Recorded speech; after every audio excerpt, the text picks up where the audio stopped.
Time now to make a popular and delicious Spanish-inspired seafood dish. Our great friend of the show, Executive Chef Ausar AriAnkh, ready to show us how to put it all together. His version of seafood paella. It's wonderful to see you, Ausar. Thanks for making time this morning. Oh, great to see you as well. Thank you, no problem. This is going to be a lot of fun, but I tell you what, Ausar, I probably wouldn't step out in the kitchen and try paella. It seems like it's got a lot of steps, but you always make things look so approachable. Well, it's not hard at all. I know I always say that it's not difficult. And once you organize the steps, it's pretty simple to execute it. So it's not hard at all. Where do we start? Okay. This version right here is going to be a little bit expedited, of course, because we're doing it for a TV segment. But the rice is already prepared. So what we're going to do is I'm going to caramelize the onions. I got a nice hot pan, and I got some onions that I'm caramelizing. So that's a really nice hot pan, and I'm caramelizing the onions, and I'm going to add some bell peppers to that. So I got onions and bell peppers caramelizing, and I'm going to let that go for about 30 seconds. And then I'm going to add the garlic to it. The reason why I do it in that order, if you put the garlic in right at the beginning, it'll brown a little bit too much before the onions and peppers cook down. So you put it in about midway. And then you end up with bitter garlic face if you have done that too early. Now, Ausar, a quick question back to the rice. We mentioned saffron. Typically, this comes with like the saffron rice. It's like yellow. Is there some way to make that? Saffron is the stamen of a flower that's hand-picked, and that's what gives it that nice yellowish, golden color. And that portion of it is already done. So we have the nice, golden colored rice right here that's already prepared. Mm-hmm. So I got the nice caramelization I wanted on this. So now I'm going to go ahead and add my seafood to this. So I got some shrimp, some clams, and some mussels that I just added to that.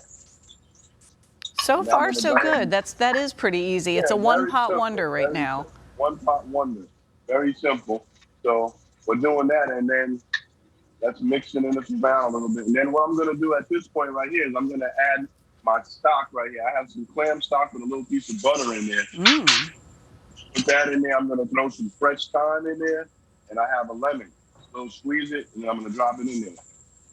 Then what I'm going to do for about 20 seconds, I'm going to put a lid on here just so those clams and mussels open up. If you ever get clams and mussels, if you're cooking them and they don't open up, it means that they're not good. That means that they were dead. To throw them away. Do not eat them. Okay. So once I put this lid on here, after about 25, 30 seconds, they'll all open up. Boom, which they're doing. They opened up. So now what I'm going to do at this point is I'm going to go ahead and add my paella, the rice into it. I'm going to add the rice in. Ooh, that's going to soak up all that awesomeness. Going to soak up all the liquid, like you said. Going to soak it all up. All right, so far so good. I don't know why I was super intimidated. Maybe it's just you've made it that easy. It had a lot of ingredients in it because in the stages that I did off cameras where I made the paella, and that has the rice, that has the bay leaf, it has the saffron in it and the stock and stuff like that. But that stuff was all done. And you can do this at home the same exact way. If you come home and you have all of these things measured out, and you can just knock it out at home real quick. You don't have to cook the rice in the beginning and wait. Just knock it all out just like this. Okay, so now I'm going to go ahead and add the tomatoes and some peas. And those are later because you wouldn't want those to get mega cooked down. Exactly. Gotcha. And because it's like I said, this is expedited, you just pretty much let it go from here and soak everything in. Then I'm going to do Bill's favorite part. I'm going to deglaze. He's wondering why you're pouring it in the dish and not in a glass, but we'll get into those semantics later. Little cracked black pepper in there. And then pretty much now you just let it simmer. Let it simmer. I don't really have to do much stirring with it. And the rice is gonna absorb the liquid and all that flavor. It's all gonna come together and marry, and it's gonna be beautiful at the end.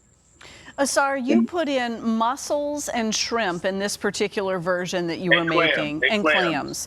And that's traditional? Can you swap out for other seafood? You could.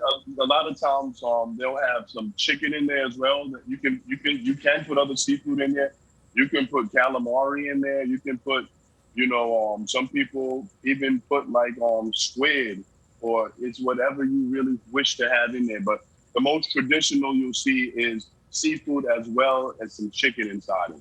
I can see it bubbling from here. It looks absolutely incredible. Digging in a tiny bit deeper, if you were doing chicken and you said you'd kind of staged everything, Asar, would I have that chicken pre-cooked? Would this be a good one to throw some leftover chicken in? Or what you would do, you could throw the leftover chicken in, or if you had the chicken right in the beginning when I was caramelizing those onions and peppers, you could have the chicken in there cooking right at that particular time. Okay. And it would work perfectly. Gotcha. So pretty much at this point, we're just letting that all absorb, and it's absorbing beautifully. I can see that now. And we're just going to let that tighten up just a bit, and it's done. So all those flavors are marrying and they're concentrating. Because when something is cooking it down or stewing down, you have that evaporation, which is that liquid coming off. And as that liquid comes off, of course, it's less liquid because it's changing its physical states. The flavor is intensifying as that happens. So you get a lot of good concentrated flavors in there. The science in the kitchen. Okay, so a couple more of those fancy flips, and then... Yeah, and we're done. We can plate up now. So we're going to go ahead and put it in there. And it's nice. It's a nice hearty dish. Boy, that looks like a nice sized portion there, Asar. Oh, sure. Maybe that's the share dish. Yeah, exactly. And that's a perfect segue into that point.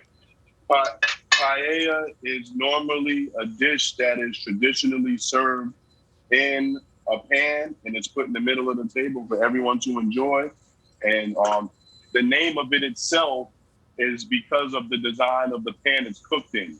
So the name of the pan is like a paella, and it ends with E-R-A, and it just has two handles on the end of it, and that's what the rice is traditionally cooked in, and it's brought and it's sat down on the table. So that's where the name comes from the name of the dish. And that's pretty much at the end. That's what it looks like. It looks absolutely beautiful. And I was going to say, what would you serve alongside this typically? Because that can be pretty hearty, but a salad, you probably wouldn't do bread because you have the rice there. Yeah, you could do a salad next to it, or you could have your favorite glass of wine. That's good with love. Yeah. That goes beautifully with it, some white wine. I love that. Well, I'm taking a mental inventory, Asar, of my cookware, and I'm thinking you've described this pan with the handles on both sides. And so I've got the pan, and now I've got the 101 from you on how to make this happen. So I think this could come together. Yeah, it's very simple. That's like I say with any recipe.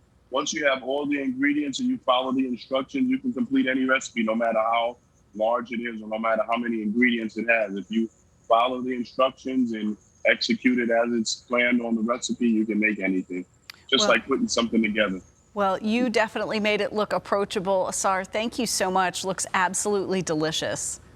You're welcome. My pleasure. Next time we see you, we'll make sure that we see you right here in studio so we can do a little quality control too. How does that sound? Oh, perfect. Yeah, I look forward to that. It's been a while. Been a minute. All right, Asar, thank you so much. And we'll be sure to share this recipe later today on our website, WTVR.com/VTM. Bill, of course, Asar said he had just the right pairing for you with this one. It was the glass of wine or bottle of wine there that you noticed earlier. What do you think? He is so good. Yes. I mean, he does make everything look easy, which we all know is part of the magic there, because he makes it look easy. But then, of course, when he's finished, it's done, and it's fantastic, and it looks beautiful.